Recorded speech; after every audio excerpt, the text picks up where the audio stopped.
Jack Geiger wrote a prescription for food for a patient, and he was brought up on that. Food is not a medicine, and he said, the last time I checked, food was an antidote to hunger. If you've got a mom with hungry kids, is she going to hear what you have to say if she's worried about her safety, if she's worried about domestic violence, if she's worried about housing? Having behavioral health clinicians grounded right at that first connection, that first touch, can maybe catch a case and prevent it from getting to that fractured, siloed, subspecialized place, and know that body and mind is connected, and we want to be thinking about anxiety in those routine visits with a kid complaining about stomach aches.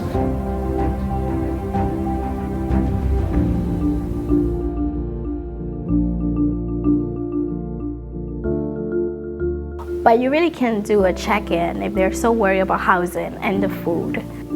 So if we are helping them make sure that they have stable housing, then they're going to be better able to focus on the behavioral health needs of their kids and actually get those kids connected to care. To say, come back on Thursday when we can do whatever is just, it's so hard, right? Maybe they took 3 buses to get here. Maybe they don't have childcare, but they're here now and we can help them. And also to be able to say, our social workers will be contacting you, our community health workers will be talking to you, to have somebody come in and say, hi, I'm so-and-so, I work with Dr. Jakar and I'll be taking care of you. They're much more likely to follow up.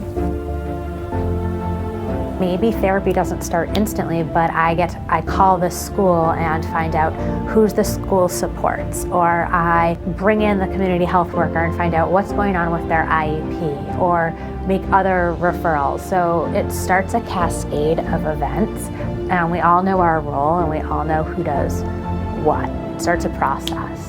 They walk in the door and something's going to happen. I get my referrals from the primary care or the behavioral health integration worker. Then I listen to the parent for my own ears, to hear directly from the parent what they are concerned about. Once I've met with the family, I report back to the referral source so that that person knows what's been going on. Well, the behavioral health team will often ask about medical issues that I think they wouldn't have been normally trained to do.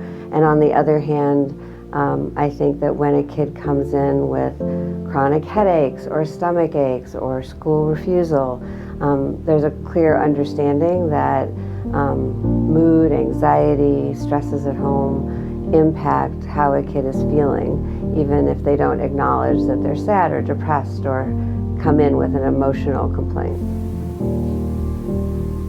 As we started the Team Up project, what we realized here at Dot House was we actually needed to do much more fundamental integration.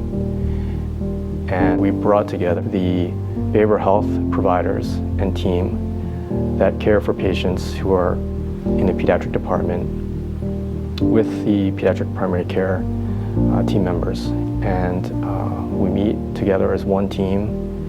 This gives us the opportunity to have a unified or a common picture of what patients and families need.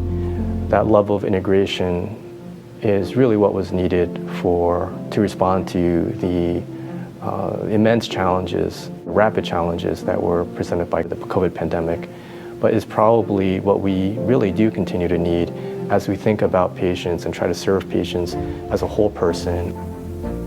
It's literally everyone involved in the meeting. Doctors, social workers, family partners, we're all included because it involves all of us. Even before the pandemic, I think there was an influx of information about neurodevelopmental disorders, and I think that's certainly a place that having Team Up and having behavioral specialists as part of our team has had a huge impact. We're getting kids in sooner, and we know that early intervention is in some ways a form of prevention of future disability.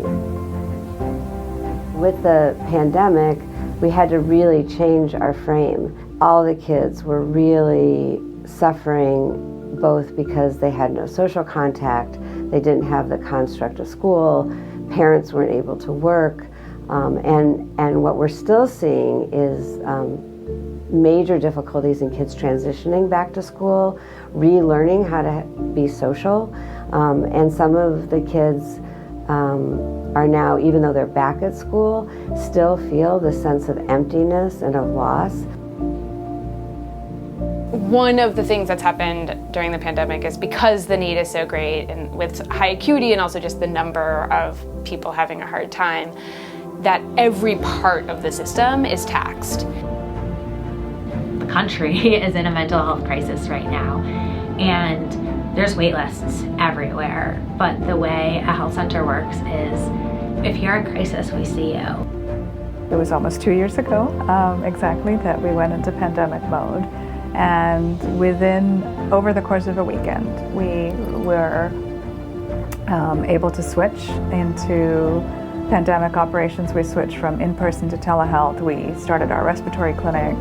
We started doing what limited testing that there was available at that time. We got the PPE, and we never closed. When they say, how is your reopening? I'm like, we never closed.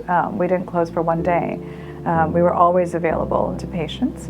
It was amazing how well we were able to utilize technology and really have it work to everyone's benefit. Having the opportunity to have the teachers, the counselors, the parent, the kid, all on Zoom at the same time was such a rich opportunity, which would have taken me hours and hours of phone calls and messages to get the same information. And it really, I think, empowered the parents to hear the same thing that a provider was hearing at the same time. So that I hope we don't lose.